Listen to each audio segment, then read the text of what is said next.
Juízo final, grande julgamento, imagens de trono, livros sendo abertos, pessoas em fila, medo de ser reprovado para sempre.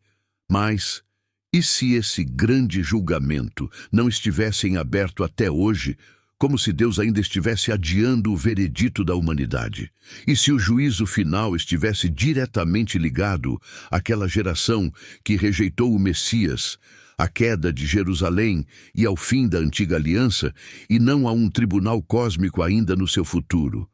Se você já viveu com medo do dia do juízo, se tem pavor de morrer em falta, ou se sente constantemente em exame diante de Deus, então este estudo é para você. Este tema mexe com culpa, medo, insegurança e pode mudar profundamente a forma como você se vê diante do Deus único revelado em Jesus Cristo. Você vai querer ir até o fim. O juízo final e o grande julgamento. Já aconteceu? No dia a dia, muita gente vive como se Deus estivesse sentado num trono distante, acumulando pecados numa ficha que será lida em voz alta no grande dia. Isso gera pânico, escravidão religiosa e uma espiritualidade baseada em medo. Mas quando você olha com atenção o que Jesus e os apóstolos disseram sobre o juízo, percebe que ele sempre localiza esse grande julgamento em um tempo específico: a geração que o rejeitou. Em Mateus, capítulo 23, versículos 35 e 36, Jesus diz que sobre aquela geração viria todo o sangue justo derramado, desde Abel até Zacarias. Em Mateus, capítulo 24, versículo 34, ele afirma que todas aquelas coisas, juízo, sinais, vinda em glória, aconteceriam ainda naquela geração. Jesus também declara: o Filho do Homem há de vir na glória de seu Pai, e então dará a cada um segundo as suas obras. E logo em seguida diz que alguns dos que ali estavam não morreriam antes de ver o Filho do Homem vindo em seu reino. Em Mateus, capítulo 16, versículos 27 e 28. Isso não aponta para um juízo milênios depois, mas para um ato de julgamento histórico sobre Israel infiel, consumado na destruição de Jerusalém no ano 70 depois de Cristo. Em Apocalipse, capítulo 20, versículos 11 a 15, a cena do grande trono branco vem depois do julgamento da grande cidade que matava os profetas, ligada a Jerusalém do primeiro século. Ali se encerra o antigo mundo da lei, do templo e dos sacrifícios, e se inaugura plenamente a nova criação em Cristo. A diferença entre antiga e nova aliança fica nítida. Na antiga aliança, o povo vivia debaixo de um sistema que constantemente lembrava pecados, com sacrifícios, sangue e ameaça de juízo. Na nova aliança, o juízo que pesava sobre o sistema antigo foi despejado de uma vez na história, e o que restou para quem crê é reconciliação. Hebreus capítulo 9, versículos 26 ao 28, diz que Cristo apareceu, no fim dos tempos, para aniquilar o pecado pelo sacrifício de si mesmo, e que ele aparecerá segunda vez, para a salvação, não para juízo. O Pai entregou todo o juízo ao Filho, como está em João capítulo 5, versículo 22, e o Filho consumou esse juízo ao encerrar a velha ordem e estabelecer definitivamente o reino. Isso não significa que hoje Deus é indiferente ao mal, mas que o grande tribunal da culpa eterna foi resolvido em Cristo. O que existe para você agora não é um juízo final em aberto, e sim consequências reais das escolhas, colheita do que se planta, disciplina amorosa do Deus que habita em você, mas não um processo judicial pendente sobre sua eternidade.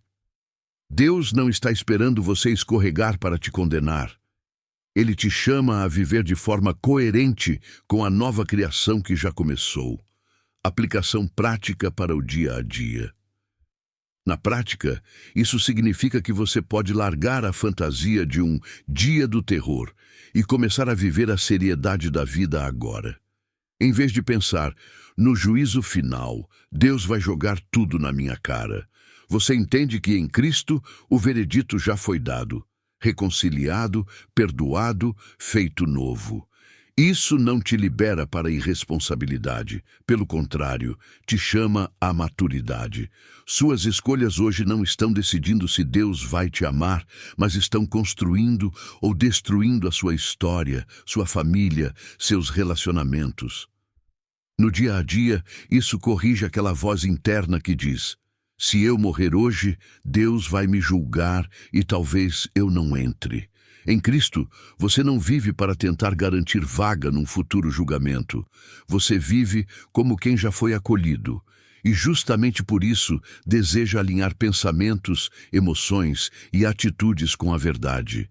Isso muda a forma como você reage quando erra. Em vez de imaginar um juiz irado, anotando seu fracasso, você se vê diante de um pai que já resolveu a culpa e agora trabalha na sua transformação. Quando você observa o que as Escrituras revelam, percebe que o grande julgamento não é o filme de terror da religião, é o selo histórico do fim de um mundo que não te pertence mais. Assim, diante da verdade bíblica, você pode respirar, assumir responsabilidade pelos seus atos, pedir perdão quando ferir alguém, ajustar caminhos, não para escapar de um inferno futuro, mas porque você foi chamado para viver como nova criação. Perguntas para reflexão. Quando você pensa em juízo final, o que domina seu coração? Medo de ser condenado ou gratidão por um juízo já resolvido em Cristo?